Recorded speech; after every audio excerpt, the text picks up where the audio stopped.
ঈদের আনন্দ ভাগাভাগি করতে প্রিয়জনের কাছে ফিরছিলেন তারা। কেউ কেউ সঙ্গে নিয়েছিলেন ঈদ উপলক্ষে কেনা জিনিসপত্র। কিন্তু ঘরে ফেরার সেই যাত্রা শেষ হলো মহাসড়কের পাশেই। ভোরের অন্ধকার কাটতে না কাটতেই টাঙ্গাইলের কালিহাতীতে ভয়াবহ সড়ক দুর্ঘটনায় ঝরে গেল 15টি তাজা প্রাণ। আহত অবস্থায় হাসপাতালে পাঠানো হয়েছে আরও 10 জনকে।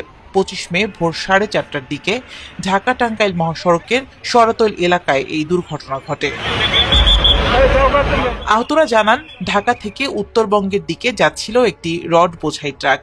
ট্রাকটির উপরে ছিলেন 20 থেকে 25 জন যাত্রী।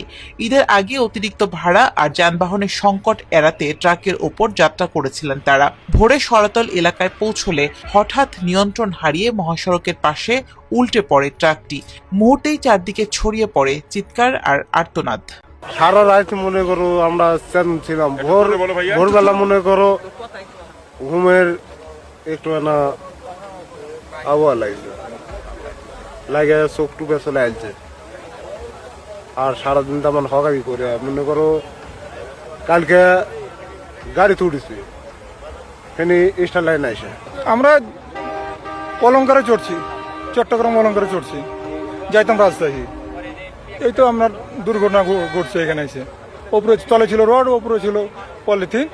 আমরা সব 25, 26, 27 জন মতন ছিলাম গাড়িতে।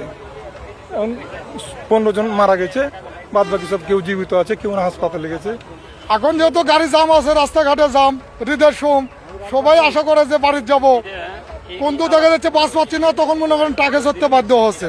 কিন্তু তারা তো জানে যে টাকে চললে আমার মৃত্যুটা এইভাবে হবে। খবর পেয়ে দ্রুত ঘটনাস্থলে পৌঁছে উদ্ধার অভিযান শুরু করে পুলিশ ও ফায়ার সার্ভিস। পরে উল্টে পড়া ট্রাকের নিচ থেকে একে একে উদ্ধার করা হয় 15 মরদেহ। আহতদের পাঠানো হয় টাঙ্গাইল জেনারেল হাসপাতালে। রাত 4:30টার সময় মনে করেন ধাম করে একটা শব্দ হলো। এরই মধ্যে মনে করেন সেখানে পড়ে গেছে। তখন ওই থানার থেকে আলিম বলে একটা লোক, ইনি আমাকে ফোন দেয়। ফোন দেওয়ার পরে তখন আমরা আসি। আইসা মনে করেন এর মধ্যে মনে করেন ফায়ার সার্ভিস আরও মনে করেন উদ্ধারকারী সবাই ছিল। আসার পরে মনে করেন ক্যারেন বাঁধা মনে করেন ট্রাকটা মনে করেন জাগানোর পরে রডগুনা মনে করেন নিয়ে হলো। তারপর রডের বান কাটে দিয়ে আমরা রডগুনা বাই করে যারা জীবিত ছিল তাদেরকে মনে করেন আমরা হাসপাতাল পর্যন্ত পৌঁছাইছি। এবং 15 জন যে মারা গেছে সে 15 জনকে মনে করেন সদর পর্যন্ত মাত্র পৌঁছা দিয়েছি। ট্রাকের মধ্যে রড ছিল, সেই রডের উপরে ট্রিপল দিয়ে ঢাকা ছিল এবং তার উপরে কিছু যাত্রী ছিল। যাত্রীগুলো উত্তরগামী যাত্রী ছিল। তো আমরা প্রাথমিক অবস্থায় ধারণা করছি যে নিয়ন্ত্রণ হারিয়ে ট্রাকটি পড়ে যায় এবং ঘটনাস্থলেই 15 জন মারা যান। আমরা ভোর 4টা থেকেই শোনার পর এখানে চলে আসি এবং উদ্ধার কার্যক্রম শুরু করি। আমরা 9 জনকে উদ্ধার করতে পারি এবং তাদেরকে উন্নত চিকিৎসার জন্য টাঙ্গাইলে পাঠানো হয়েছে। আর 15 জন লাশ আমরা মর্গে পাঠিয়েছি। আহত যাত্রী ও প্রত্যক্ষদর্শীদের দাবি, দীর্ঘ সময় গাড়ি চালানোর কারণে ঘুমিয়ে পড়েছিলেন ট্রাক চালক, আর তাতেই নিয়ন্ত্রণ হারিয়ে ঘটে ভয়াবহ এই দুর্ঘটনা।